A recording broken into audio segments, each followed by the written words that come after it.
Hello, everyone. Welcome to Youth Ministry and Mentorship 101. This is our second episode of the podcast. Today, I am with Sister Sheron Lewis-Hendrickson. She is an executive coordinator for training for the Northeastern Conference and is also oversees a club that has the best name in all of Pathfinder ministry, the Dolphins. I love that name, sister. I love that name. So I'm glad to have her with us. And so how are you doing, sister? Oh, I'm doing great. That's wonderful. That's wonderful. So I just want to ask you a few questions about your life and experience in youth ministry. I just want to actually have you just tell the people a little bit about yourself and why you're in youth ministry now. Well, I was one of those that you could say I'm not a born Seventh-day Adventist. I came in the church when I was 26 years old, and I was impressed with youth ministry, the Pathfinders, and I love AY very much. And I got involved right after I got baptized. I became an AY leader. And then when the church saw that that was not enough for me, I became an assistant church clerk. And then over the years, I continued to do youth ministry. And when I got to this country, that's where my ministry took off. I was given youth leader. And then I used to work with the Pathfinders because I worked with the adventurers. Mm-hmm. So it happened that my son became an adventurer and I worked there. And when he became a Pathfinder, I became a Pathfinder too. And then from there, I became a master guide and also the president for the Pathfinder Association, and then I moved on to become a senior youth leader. And over the years, I believe it's a privilege to work with God's children. Amen. So I began to create a number of ministries, a shelter ministry. Then I moved from there to adopt children's shelter and also introduce college bursary and also Camp Victory Lake bursaries. Wow. For kids who would like to go away for the summer, but their parents are not able to afford Camp Victory Lake. Okay.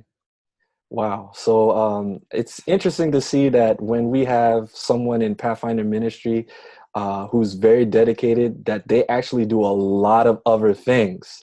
And I think sometimes we forget that. And you're just proof of that, sister. That's a lot of stuff you do. And I'm guessing it's because you are passionate about engaging with young people. So I'm going to have to ask you, what is the hardest thing dealing with or engaging with young people? What's the hardest part of the ministry?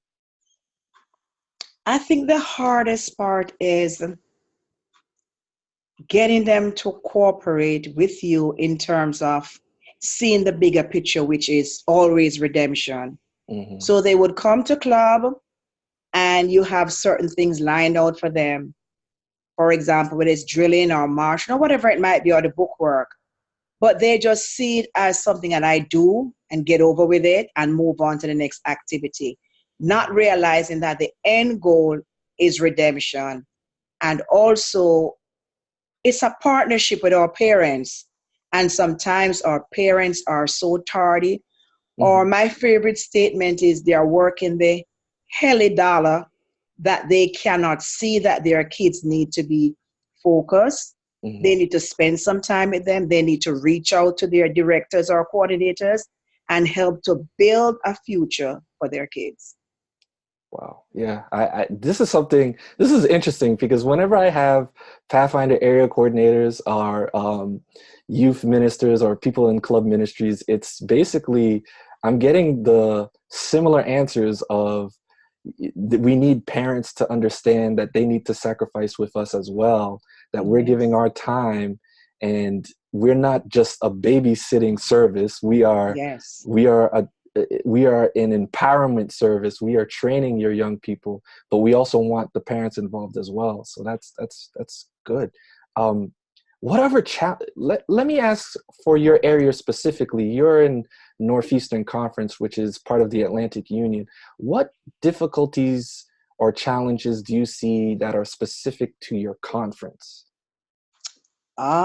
There you give me the $1 million question that could Mm-hmm. cause me maybe later on a backfire, but I'm one of those vocal persons, so I'll say it as it is. Mm-hmm. I think for my conference that we change our youth directors too often. Okay. And I believe that if you're going to let someone work for a period of time, 4 years is not enough. A Okay. second 4 year. I know this time around we had no choice because our leader was promoted to another division. Mm-hmm. But I believe if we are going to sow seeds that will blossom with our youth, whether it's Pathfinder, Adventure, or it doesn't matter which era of ministry, we need to have leaders that will be there for at least 8 years. Okay. The fourth 4 years, you are just trying to find yourself. The sixth year, you are getting there. By the 8 years, you would have accomplished some of the tasks that you have set out. And I think because we are not getting leaders for 8 years or even more, then we are not getting where we would like to be or we ought to be. Wow, that's a very good insight. I know when I asked Brother Damien that same question for Greater New York, he answered the same way, like I'm gonna get in trouble. But I think when we ask these questions and learn, certain issues in our certain conferences, it helps other conferences to learn from them, and we can address those issues. And that's interesting that a youth director should be in a conference for a little bit longer than one term, Mm-hmm. because it takes one term to gain the trust of those that they're Mm-hmm. serving. So Yeah. yeah, so that's interesting. I'm gonna ask you, can I ask you about your club? What caused you to choose that name? Because I love that name so much, the Dolphins. Well, I'm not sure, but I know the club was around a long time, and I've never asked why they named it Dolphins, but I think I should ask. It's That such a, because I normally say the fish, but we're not fish, we're actually aquatic mammals. Yes, we And are. You are. for what I am doing now with my club and my staff, I can see why they might have chosen dolphins. Because when you think about the dolphins in the water, the things that they will do, they are playful. And at times, I was told, well, I saw it, I believe, where they actually put things on them and they are good trackers. And I believe that that's what we are trying to do at Mount Vernon here with our Pathfinders. We're helping them to be good trackers, to be able to be proactive, and also to be here and now, wherein whatever is going on in the club right now, be a full service Mm, and impart what you can. And recently what I did about, it was last year, December, we actually installed about 7 leaders, and the youngest one was 16 years old. So they are actually counselors. We know that under 18, they can't really function, but the level of maturity, I can sit back and watch these young people actually run the club. And maybe that's what they thought about years ago, but I can see that that could be the answer. We're actually moving out, launching out, trying not only to find our way, but also establishing our way, establishing our right. We want to be the number one in drum. We want to be the number one in drilling. We want to be the number one in discipline, the number one in everything. And most of all, be there when Christ comes. amen. Amen. So, um, this club, I love that name. I know that when I see them at Oshkosh, I'll mention them, and I love that answer that you guys are like dolphins. You guys are intelligent. Dolphins are one of the most intelligent animals on the planet, and very helpful and very kind. So that's wonderful that you guys are dolphins. And usually, clubs are usually falcons, tigers, bears, Mm-hmm. those predatory animals. But Animals. Mm-hmm. it's interesting to see a club with an interesting name. So uh, you kind of answered in the previous question, um, how you're allowing the young people to take charge. Can I ask you, like, how do you encourage them? How do you encourage those young people to take charge and so that you can sit back and watch them lead out in the club? What I actually do, we have a talent sheet or a gift sheet that we use, and we ask them to write it up. Some will write, some won't. But what we do is that we let them take over, and then we watch to see what skills they have. There are some, I'm not interested in drilling. I'm not interested in drumming. But I know of one young man I can think of. He's the artist of our club. He actually created our pin. And from that, we realized that it's not everyone wants to be drilling, drumming. They want to preach. And what we do after that, we harness those talents. And for example, we go to the nursing home and we know that you can preach, so you preach. We know you can sing, we know it. And there are others who, they are just there, not shining, but they have a talent. For example, if their friends are upset, they will sit with that friend and they will talk with that friend, or they will be a go between that friend and maybe a staff. So whatever talent we see they have, normally we try to nurture it, and we nurture it and then we put them out there. So, but I can't lead out. I said, no, you can lead. So for my schedule, every year we have a counselor and a TLT, or maybe two counselors, junior counselors, who work together, and they actually lead out from the beginning of the club meeting to the end. And if we are going on compassions, which we love to do, then we have two kids lead out. And for April, we're having a big one, and I'm not planning it. They are the ones who are going to plan that one, and we'll be out in the community. So that's one of the ways we try to harness this, because I realize if we don't challenge them, the world got them. And if the world has them, we don't have them. So by challenging whatever their strengths are and the weaknesses, we also help them to build those weaknesses into strength. Okay. I'm going to ask this question, especially for those who are learning about Pathfinder Ministry through this podcast.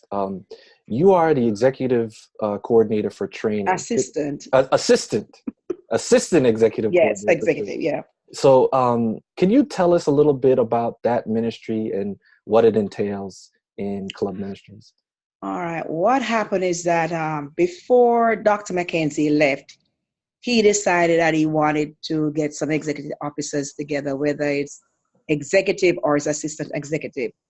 So there are various different areas. And one of the areas he focused on was training, because he saw that there was a need for training. Because you'll have staff will come and say, oh, I don't know what to do, but if I knew what to do, then I could be a better leader. So from that, Dr. McKenzie created the offices. You have Malika Sharp, the head, myself, and Judy Hill as our assistants. And what we normally do is to go into various areas and assist them with training, or we actually do the training. So what happens is that we train the trainers to train. And then if it's a master guide class or it's a makeup of something, whatever the class might be, then the team will get together, plan where we need to go, and ask area coordinators to assist. And then from the training staff, which is about, I think, maybe 20-25, then we'll send a few to the site and the training will be completed. Wow.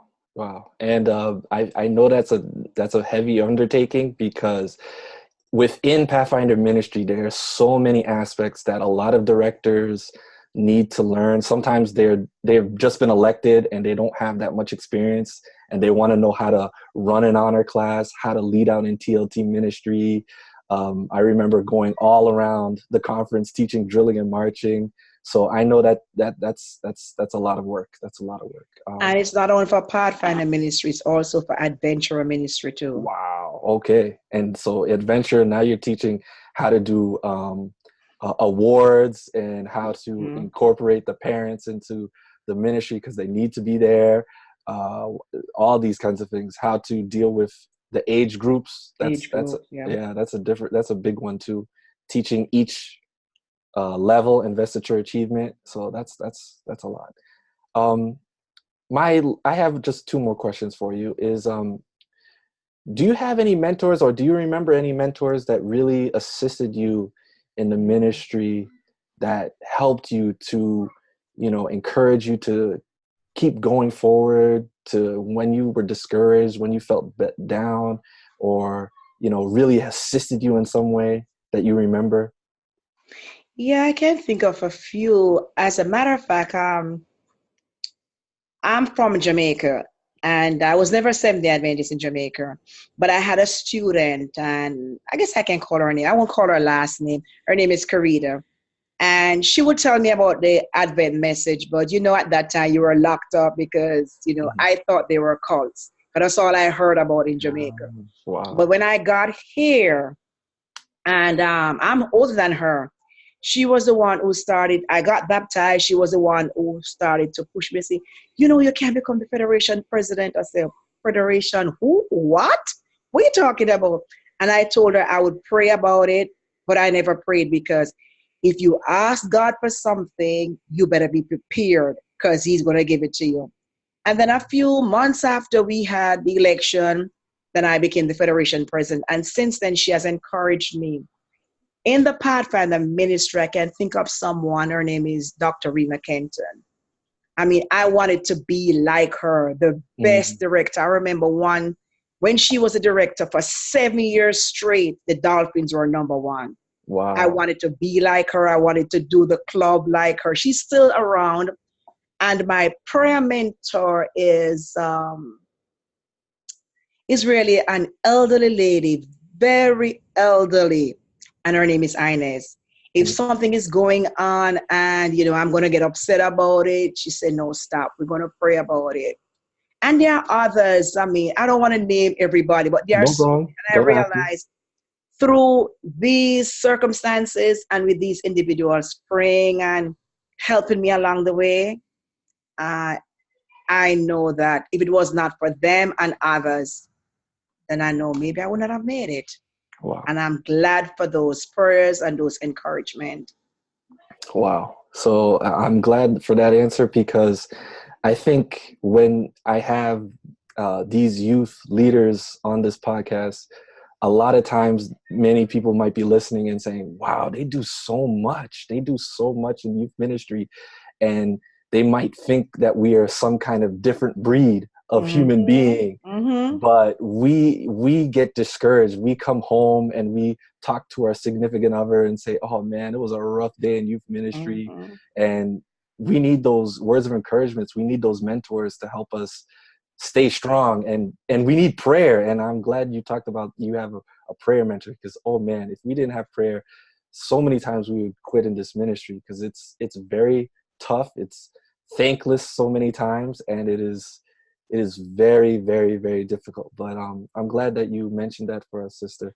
The last thing I want to ask is, for those who are listening in and seeing that you are one of I'm not afraid to say it, a backbone in Northeastern Conference for young people and for the Dolphin Club.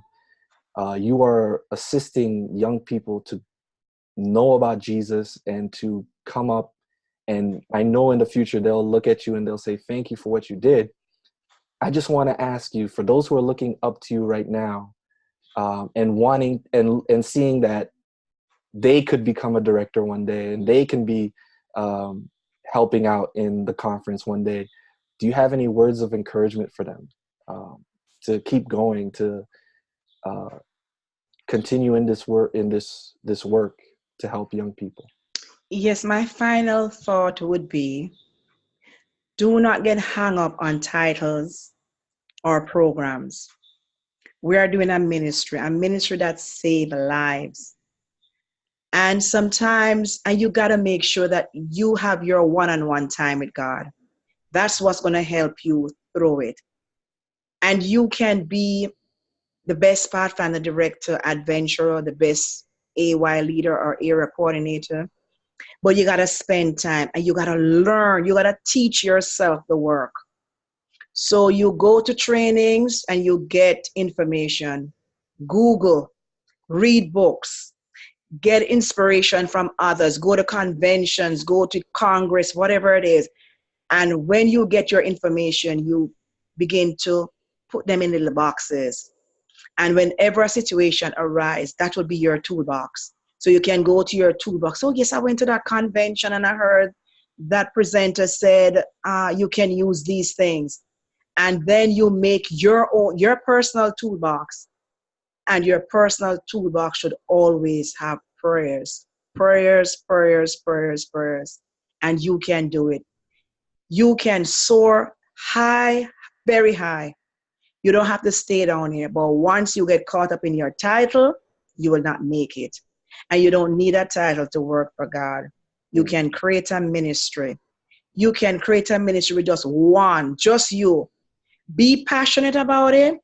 Pass on your passion to someone else and let that fire begins to burn within that individual and the next and the next and the next. As a matter of fact, recently we just revitalized our shelter ministry that we used to go to and what we call ourselves Rockland Westchester Youth Creative Initiative. And we are not surviving, we are bubbling and we are growing, and the attendance to the services, great. Wow. So you can do it. You all can do it.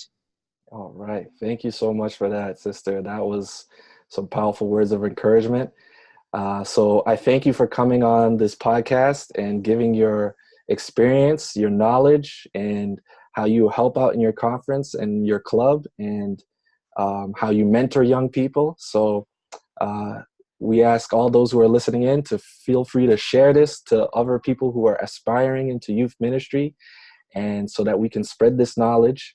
Because here at Youth Ministry and Mentorship 101, we say this, that youth ministry is not a stepping stone into ministry. Youth ministry is ministry, period. All right.